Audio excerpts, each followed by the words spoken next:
Today, more people than ever have mental health problems.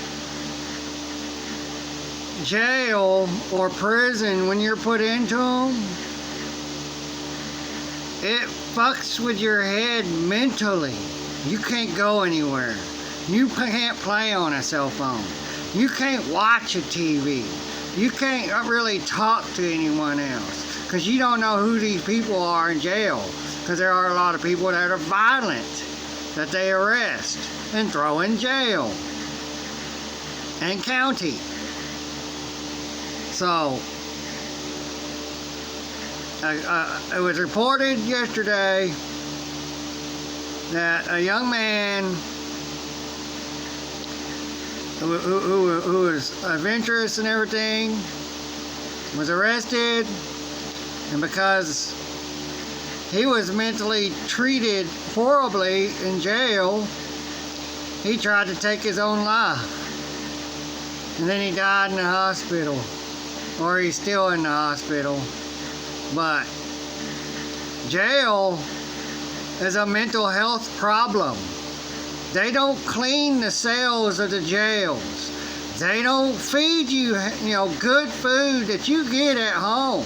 Hamburgers, burritos, tacos. They don't feed you none of that shit. What are you gonna do? You're sitting there and you're looking at this fucking poison, soy crap, and you don't want to eat it. You taste it, and you try it. It tastes like shit, and you're stuck in there for days, and you don't want to be in there.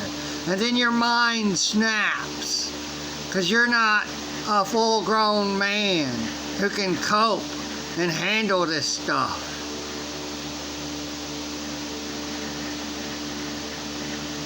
Jails mentally torture you. That's what it is. It's torture.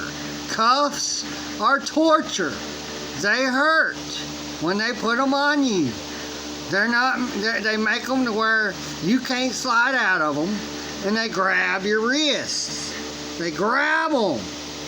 They don't grab this part underneath, where your wrist is. It grabs around where that bone is right there in the light, and where that bone is on the side right there. That's where they latch on to. And some cuffs and cuffs in other areas, like where I am, the top of them that goes around the top of your wrist, this side, it touches your wrist. But the bottom, so they can do the little mind game trickery, to make themselves feel good and everything.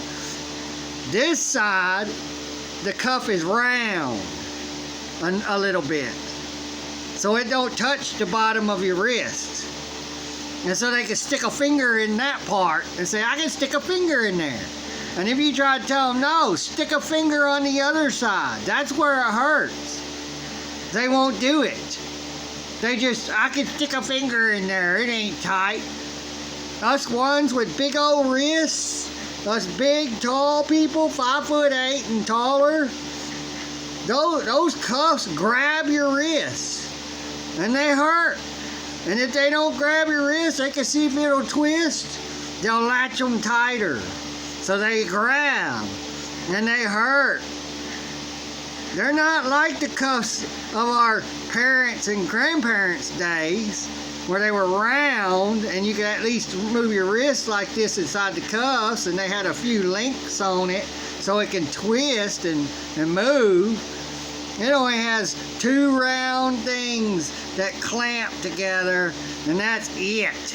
There ain't no twisting them cuffs to try to get comfortable, especially when a big old guy, nearly 200 pounds, can't even fit with his hands behind his back in the car. They got to turn sideways, face the door, the car door, and have their knees not where when they shut the door, they don't shut it on your knees. You got to pay attention to that. And they'll look, but they won't care. Pah! They don't care about you. All they care about is following orders. They're order followers. They're tyrants. They think they own you. Once you're in their possession, you know, their custody is still the same as being in their possession. You're their possession because you're in their possession. You are an item, a subject to be claimed as a possession so they can put their hands